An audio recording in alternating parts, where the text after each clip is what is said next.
kenapa kita beri kepada nazar? Kenapa kita beri kepada nazar? Walaupun kata kerajaan nazar menawarkan bangunan ini free, dan kemudian sebagai ganti kerajaan berikan tanah yang begitu luas. Jadi bagi saya bahawa kenapa kepada nazar, kenapa tidak dibuat satu open tender yang mungkin kalau kita katakan ianya merupakan satu keperluan, mungkin bagi saya bahawa ada syarikat lain yang boleh memberikan tawaran yang lebih baik, bukan sekadar satu convention center dia boleh bina, tetapi mungkin ada benda lain lagi yang dia boleh beri kepada kerajaan, juga kepada negara, dengan dia mendapat sebidang tanah yang begitu luas,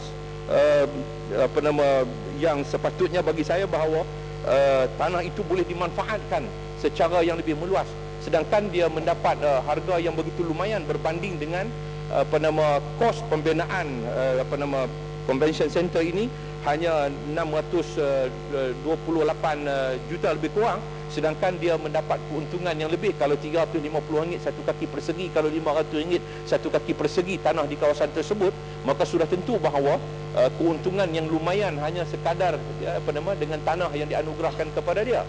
Jadi isu dia Datuk Seri Datuk Pengurusi ialah kenapa kepada nazar, kenapa tidak dibuat satu open tender yang sepatutnya kita akan dapat memperolehi satu keuntungan yang lebih besar. Tapi saya ingin tegaskan bahawa dari sudut keperluan convention center ini, saya tidak nampak apa keperluan yang munasabah untuk kita membina satu lagi convention center yang menelan belanja yang begitu besar, dan kemudian kita terpaksa serahkan tanah yang begitu bernilai berharga di kawasan yang sangat mempunyai nilai harga tanah yang sangat tinggi. Walaupun kerajaan kata baru ni RM72 satu kaki persegi, saya pun tak boleh nak terima kalau RM72 satu kaki persegi di area Jalan Duta. Jadi nampak secara jelas bahawa kerajaan tidak mempunyai satu perancangan yang jelas untuk melihat secara keseluruhannya. Kemudian 060700 bayaran kaitan dengan bayaran papasan tol. Yang saya nak tanya di sini ialah bagaimana isu berkaitan dengan soal pengswastaan untuk nak diswastakan tol itu kepada syarikat yang lain, ataupun kerajaan nak mengambil alih. Sedangkan baru-baru ini ada satu syarikat asas serba telah pun mengemukakan satu tawaran yang secara umumnya dilihat memberikan tawaran yang baik kepada pengguna. Jadi bagaimana kerajaan nak mengatasi masalah ini? Saya bersetuju dengan asas serba, tapi kalau kerajaan bersetuju ambil alih itu lebih baik. Ataupun kalau kerajaan nak swasta, kerajaan harus open tender kepada bukan saja satu syarikat asas serba, tetapi kepada syarikat yang lain yang mungkin tawarannya yang lebih baik. Yang keduanya, apakah ada satu kajian untuk nak dinilai semula harga tol, iaitu antara kereta yang sisi rendah dengan sisi yang tinggi? Saya rasa ini tidak adil. Ini tidak adil.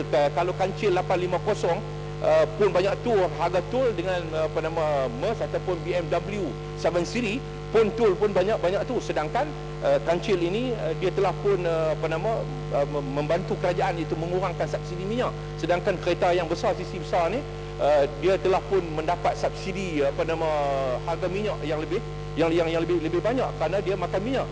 Jadi bagi saya bahawa sudah sampai masa dia untuk kerajaan mengkaji semula dari segi kedudukan kos bayaran tol antara kereta sisi kecil dan sisi besar. Akhir sekali Datuk Pengurusi, iaitu kos 18P 271800 rumah-rumah pekerja dan juga yang lain-lain berkaitan dengan kuartus yang di bawah selenggaraan rumah-rumah kediaman kerajaan selenggarakan oleh kerajaan oleh JKR. Saya ingin dapat penjelasan bahawa bagaimana pihak kerajaan membuat penyeliaan ini dan dari segi penyelenggaraan kosnya. Saya nak tunjuk contoh bahawa di Jalan Bukit Tungku umpamanya ada kuartus untuk pegawai lebih kurang 10 buah yang tidak didiami oleh orang. Sedangkan kita buat penyelenggaraan, ada kawalan, ada jaga yang membuat kawalan di situ.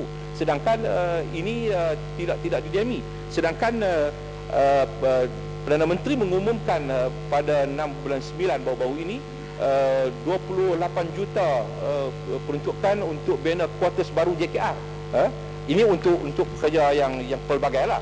Tapi saya nak katakannya bahawa kita bina yang baru, kemudian yang lama yang untuk pegawai tinggi ini kita tidak manfaatkan.